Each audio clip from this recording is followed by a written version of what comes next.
Bienvenidos a este espacio. En la temática anterior abordamos el funcionamiento neuronal del cerebro en una adicción, los comportamientos adictivos y el papel de las Sagradas Escrituras a la luz de estos temas. Hoy presentaremos importantes aspectos sobre la recuperación, la prevención de recaídas, apoyados no solo desde un enfoque cognitivo-conductual, sino desde el abordaje terapéutico de las Sagradas Escrituras. La palabra terapéutico está conformada por raíces griegas y significa relativo a tratamiento médico.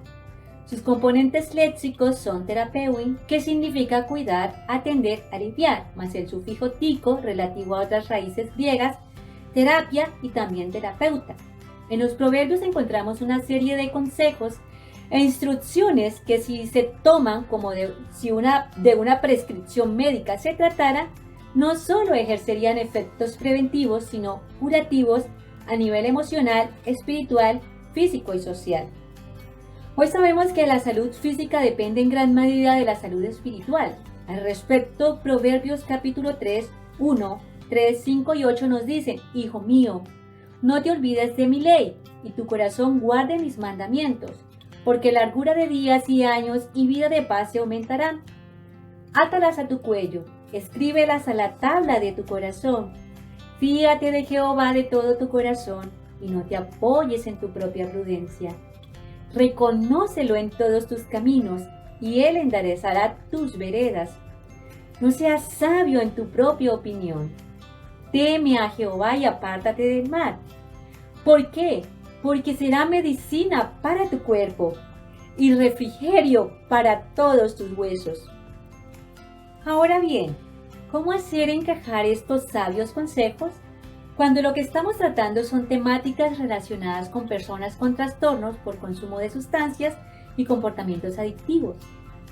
De acuerdo, en el corazón de estos consejos se nos dice: reconócelo en todos tus caminos y Él enderezará tus veredas. Esa palabra reconocer, del latín reconocere, de la conjugación agradecer, traduce como aceptar la dependencia o subordinación que se tiene respecto de una persona. Reconozco su poder sobre mí. Este punto es trascendental en el engranaje de la recuperación y la prevención de recaídas, que incluye dentro de su marco de intervención el componente espiritual que iremos desarrollando. Ahora bien, las personas que padecen adicción o los comportamientos adictivos enfrentan una paradoja al admitir y aceptar el poder que tiene sobre ellos su propio trastorno de dependencia. Antes de que puedan llegar al punto de que su recuperación esté en marcha, deben reconocer que la dependencia a sustancias o comportamientos es más fuerte que ellos y que controla sus vidas. Al respecto, el Señor Jesús dijo: de cierto os digo, que todo aquel que hace pecado, esclavo es del pecado. Por lo tanto, se requiere de una intervención especial. Aunque pueda parecer contradictorio a las personas, especialmente a aquellos que han hecho intentos para dejar de consumir o abandonar los comportamientos adictivos, en este caso por su propia cuenta, sin el beneficio del tratamiento, de grupos de apoyo, ceder el control es el primer paso para recuperarlo.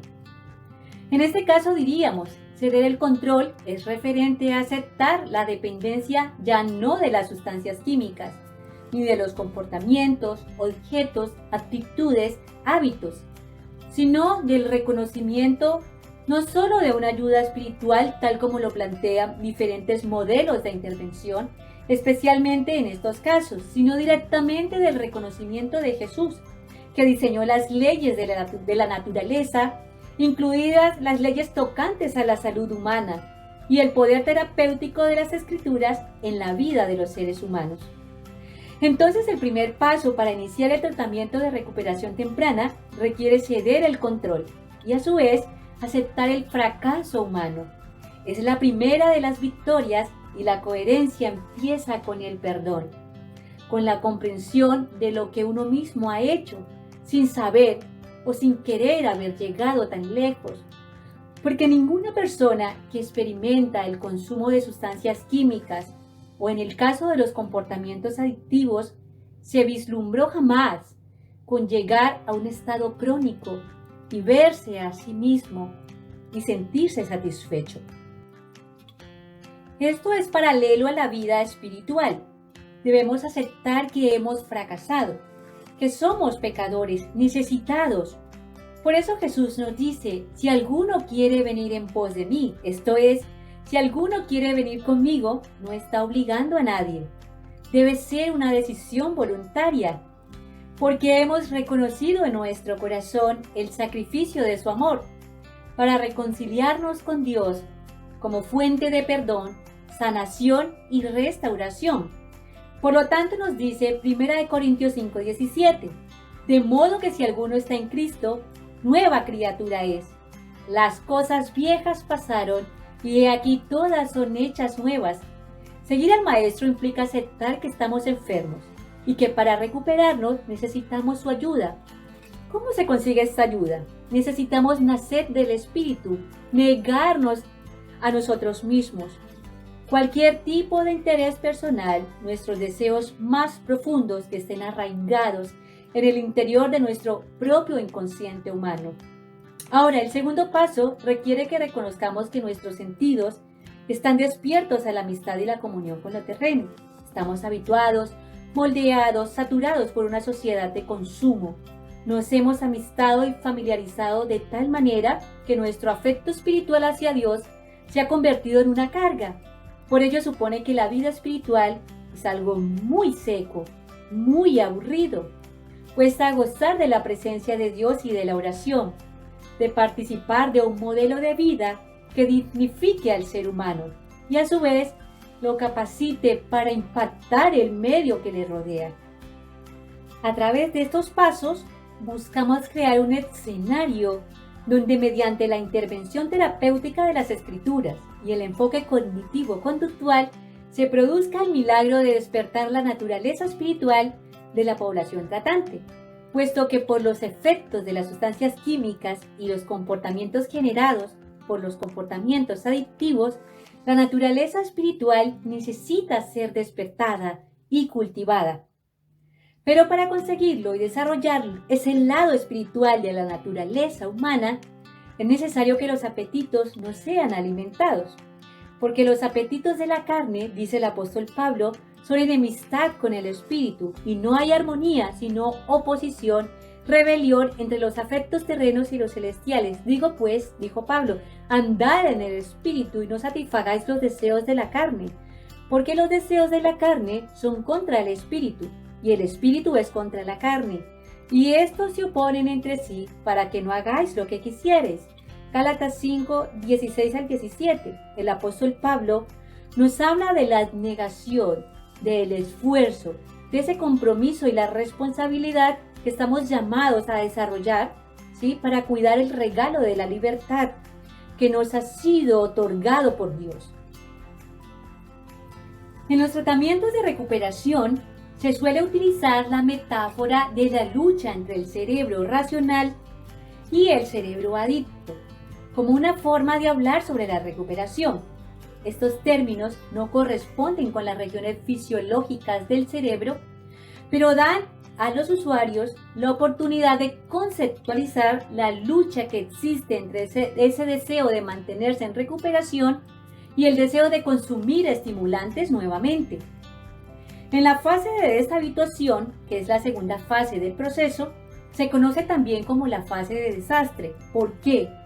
Porque los deseos pueden crear unos efectos fisiológicos tan potentes que incluso pueden llegar a ser similares a los efectos fisiológicos iniciales de la ingesta real de drogas. Los deseos de consumo, el cravings, esas urgencias de tipo impulsivo que tienen un sustrato fisiológico. Los pacientes experimentan una serie de síntomas dependiendo del tipo de droga que consuman, como depresión, baja de energía, problemas de sueño, dolores de cabeza, ansiedad, y vamos todavía más lejos. Las personas que han desarrollado comportamientos adictivos a las TIC u otros comportamientos tales como dependencias psicoafectivas, hipersexualidad, pornografía compulsiva, patrones de belleza adictivos, dependencias, los juegos online, dependencia laboral. Aquí no hay una ingesta de sustancia, pero hay un comportamiento que desencadena síntomas síntomas parecidos a los de los usuarios de drogas. Entonces, ¿qué sucede con los deseos? No van a parar simplemente porque los usuarios hayan decidido no volver a consumir o decidan dejar los comportamientos que les genera la adicción. Necesitarán hacer algo. Esto es equiparable a la vida espiritual, porque tomamos la decisión de seguir al Señor, pero estamos llamados a ir más allá, es decir, hacer algo, no para nuestra salvación o nuestra libertad, sino para cooperar con la obra del Espíritu Santo. Necesitarán implementar estrategias y herramientas para la prevención de recaídas. Número 1. Romper con viejos hábitos, para evitar disparadores que puedan desembocar en deseos craving, deseos de volver al viejo hombre. Entonces, ¿qué debemos hacer? Planificar cambios en el pensamiento dará mejores resultados que simplemente tener buenas intenciones, un fuerte compromiso o fuerza de voluntad. ¿Qué se hace? Desarrollando nuevos hábitos. Alimentarnos sanamente. Sabemos que la alimentación, si es sana, nos ayudará a tener salud emocional y físico, además de manera equilibrada, ya que comer más de lo que necesita nuestro organismo va a aumentar el estrés oxidativo que agrede a las proteínas, los lípidos, el ADN y el cerebro. Menos comida potencia la producción de más neuronas en el hipocampo, la región encargada del aprendizaje y la memoria, aumentando la sinapsis, favoreciendo los mecanismos de recompensa neuronal. Dormir en un horario regular, que también va a contribuir a que tengamos equilibrio mental, emocional y físico. Se necesitarán entre 7 y 8 horas de sueño reparador cada noche para que nuestro cerebro pueda borrar aquella información innecesaria y reforzar los conocimientos aprendidos, y también para reparar los tejidos dañados. Nuestras condiciones neuronales en buen estado nos permitirán tener mejor comunión con Dios. Practicar de forma regular deporte. La práctica de deporte, aeróbicos, caminatas de forma habitual y continuada, van a facilitar la segregación de sustancias que repercuten en una mayor plasticidad del cerebro. Se potencia la sinapsis entre neuronas, la clave del aprendizaje y la memoria. No es solo el ejercicio físico, sino también mental, todos los días. Debemos estimular la mente con nuevos retos, aprender un nuevo idioma, conocer otras culturas, memorizar promesas bíblicas para fortalecernos emocional, espiritual, entre otros hábitos de estudio, de trabajo, hábitos de compartir en familia, tener meditaciones solos o acompañados. Practicar la oración de sanación. Se ha descubierto científicamente que estos tratamientos de recuperación y prevención de recaídas serán más efectivos si van de la mano con el componente espiritual. La oración es un medio terapéutico que nos ha proporcionado el Señor para mantener el equilibrio emocional, espiritual y por consiguiente conductual. Observaciones en laboratorios por medio de electroencefalogramas e imágenes funcionales de resonancia magnética muestran que varias regiones corticales del cerebro experimentan un alto nivel de actividad cuando las personas oran de manera ferviente. Se observó que la región frontal anterior, zona relacionada con la paz, el gozo y el amor altruista. La corteza parietal está asociada parcialmente con las formas e imágenes de naturaleza religiosa. La región temporal media derecha es una zona que se ha visto asociada a la meditación. Estos datos apuntan a que la oración provoca una reducción de la percepción sensorial y una manifestación de emociones tales como la felicidad, el bienestar, el gozo, la gratitud y la compasión, siendo estos estados incompatibles con el humor depresivo. Por lo tanto, he ahí la importancia de desarrollar una vida de comunión con el Señor Jesús.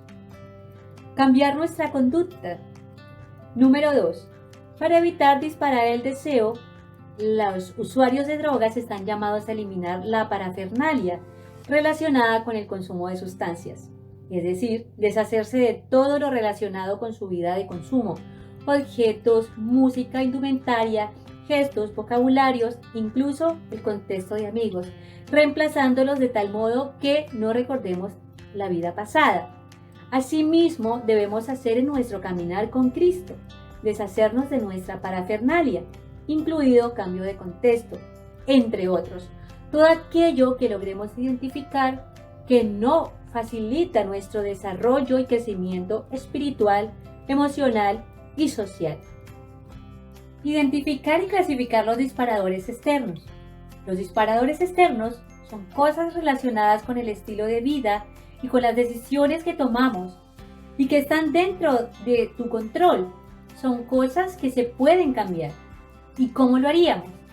Realizando una lista de aquellas personas, tiempo, lugares, situaciones. Esto ayudará a darse cuenta de que un consumo no es un evento al azar. Los usuarios también se dan cuenta de que tienen el conocimiento para ayudarse a evitar el consumo de sustancias. Al igual que los usuarios de sustancias o comportamientos adictivos que tienen el conocimiento para ayudarse, tú tienes acceso al conocimiento de las escrituras, literatura, que pueda ayudarte en tu formación. Por lo mismo, estamos llamados a identificar nuestros disparadores externos. ¿Cuáles son tus disparadores externos? ¿Logras identificarlos? ¿Aquellos que hacen tambalear tu fe? ¿Qué personas, qué lugares, incluso cuando llega la temporada de eventos especiales de los cuales participabas, te ves afectado? ¿Qué situaciones en tu vida logran desajustar tu vida espiritual? Hemos identificado los disparadores externos, ahora vamos a identificar los disparadores internos. Se les pide realizar un examen detallado de los pensamientos, sentimientos, emociones que están asociados con el consumo de sustancias. La recuperación temprana es una temporada caótica, especialmente desde el punto de vista emocional. Muchos usuarios se sienten deprimidos, avergonzados, asustados, confundidos, inseguros, desanimados. Aunque los usuarios pueden sentir que no tienen el control sobre sus pensamientos y emociones durante ese tiempo, se les debe recordar que pueden llegar a tener el control sobre cómo responden ante esos disparadores internos. ¿Cuáles son tus disparadores internos? ¿Has logrado identificar qué te desanima a desarrollar tu vida espiritual? ¿Has logrado identificar por qué te avergüenzas de manifestar con tu vida que eres un discípulo de Cristo? ¿Identificas qué sentimientos o emociones te impiden estudiar, orar y testificar a otros? ¿Logras identificar las emociones, sentimientos que te llevan a desear los atractivos de una vida sin el Señor? Para ello, existen unas técnicas de parada de pensamiento muy efectivas si se les usa correctamente. La parada de pensamiento debemos entender que es una técnica útil si los usuarios la practican. Cuando se encuentran con un disparador de consumo, los usuarios deben ser capaces de utilizar las técnicas de parada de pensamiento. ¿Para qué? Para romper el ciclo entre el pensamiento de consumo y el deseo. Dentro de estas técnicas está la visualización, el gomazo, la relajación y llamar a alguien. ¿Qué visualizarán los usuarios? ¿Qué harán para relajarse? ¿A quién llamarán? Las técnicas de parada de pensamiento pondrán los deseos a raya por un tiempo, dándole al usuario tiempo para hacer algo. Un ejemplo, asistir a una reunión, darse un paseo, ver un documental con un buen contenido, tomar un buen baño, visitar a una persona significativa. Los deseos se irán disipando, la mayoría duran tan solo entre 30 y 90 segundos. ¿Cuáles van a ser tus técnicas de parada de pensamiento para afrontar esos momentos de desaliento, de desánimo, de aburrimiento, de depresión, cuando no quieras tener comunión con el Señor, cuando no desees estudiar ni participar de la misión? Te recomiendo, número 1, la visualización. Contemplar la cruz de Jesús, su agonía, llamar a una persona que consideres un buen guía espiritual y orar. Si deseas hablar del momento difícil que atraviesas, puede ayudarte mucho. Buscar un lugar donde te sientas cómodo para entrar en comunión con Dios. Formar grupos de amigos que compartan tus creencias, tus aspiraciones, desarrollar actividades sociales, espirituales, realizar visitas misioneras, hacer una obra en beneficio de alguien, vincularte con los programas sociales. Existen muchas técnicas que podemos desarrollar en torno a nuestra fe y poder fortalecernos de manera espiritual. Por último, tenemos la planificación de la agenda. Se exige a las personas en tratamiento prestar especial atención a las agendas, especialmente a los fines de semana, que es el tiempo en el que son particularmente vulnerables al consumo de sustancias. La importancia de organizarse les ayuda a entender que organizar su tiempo de manera rigurosa y cumplirlo es parte del proceso de recuperación. Organizar su agenda ayudará a que su cerebro racional gobierne su conducta y tome buenas decisiones. ¿Cómo participar de la maravillosa gracia de Dios? Estamos llamados a estructurar bien nuestra agenda desde lo personal hasta las actividades que tienen que ver con nuestro compromiso con Dios. Cuando lo aceptamos, estamos siendo sellados con ese compromiso y cumplirlo de manera disciplinada ayudará a que nuestro espíritu, nuestra mente esté enfocada, direccionada con los objetivos del reino. La tendencia de nosotros como humanos e incluso como cristianos para sentirnos seguros es tener el control, no solo de nuestra vida, sino también de todo aquello que nos rodea. Diríamos, el control de nuestra agenda de vida. Y cuando las cosas se salen del curso previsto y no se dan según lo planeado, la respuesta es la frustración. Por eso es tan importante tener muy presente los preceptos que nos transmite el Señor por medio del sabio Salomón. Un hombre que, por su vasta experiencia, es un gran referente en asuntos sobre cómo aprender a depositar nuestra confianza en Dios a la hora de trazar nuestra agenda de vida. Escuchemos el proverbio. Proverbios capítulo 3, versículo del 1 al 8. Hijo mío, no te olvides de mi ley, y tu corazón guarde mis mandamientos, porque largura de días y años y paz te aumentarán. Fíate de Jehová de todo tu corazón, y no te apoyes en tu propia prudencia. Reconócelo en todos tus caminos, y Él enderezará tus veredas. No seas sabio en tu propia opinión. Teme a Jehová y apártate del mal, porque será medicina a tu cuerpo y refrigerio para tus huesos. Bueno es recordar que el Señor tiene el conocimiento total de lo que sucede en el vasto universo. Conoce el pasado, el presente y el futuro. Cuanto más los detalles de nuestra vida. Conoce y entiende los motivos de tu corazón. Incluso cuando nos encontramos en situaciones angustiosas, cuando derramamos lágrimas. Esto dijo David, lo expresó en el Salmo 56:8. Mis lágrimas las tienes contadas en tu redoma, ¿sí? Están todas ellas anotadas en tu libro. Por ello es importante que aprendamos a confiar en Él, pues de lo contrario, nuestra perspectiva de realidad será confusa y distorsionada. Someter nuestra agenda a Dios requiere dar un salto de fe, de confianza en la generosidad y el amor hacia sus hijos. Expresado en, hijo mío, fíate en mí, reconóceme en todo lo que haces, y yo, que conozco el fin desde el principio, sabré guiarte, de tal manera que mi dirección te dará paz. Esa paz producirá salud mental, emocional y física, y tus planes serán firmemente establecidos, lo cual nos catapultará para cooperar con la voluntad de Dios.